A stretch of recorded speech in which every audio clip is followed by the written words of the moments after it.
All right, coffin addicts and boost addicts, here's a hack I learned a while ago. Make your own bead roller, all right? Very simple. Take a pair of dikes or wire cutters, grind off the end, you can see right there. Then you have to index a little bit inside there, and now I'm going to show you how you take this piece of aluminum pipe and you basically make your own bead. Make sure you have it the right way, so you're punching the actual bead up through the top of the pipe, and then you just go around and you take bites out of it, right? A couple more.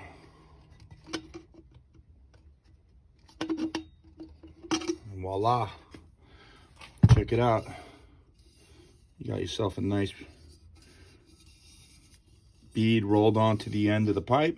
Wire cutters, like I said, cut the end of the wire cutters off.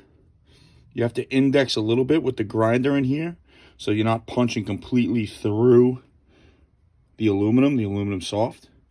But once you index it and you have enough clearance, all you do is just go around the pipe, take a bite at a time, and you get a nice bead like that.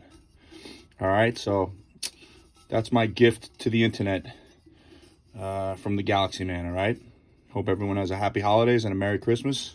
Galaxie Man out.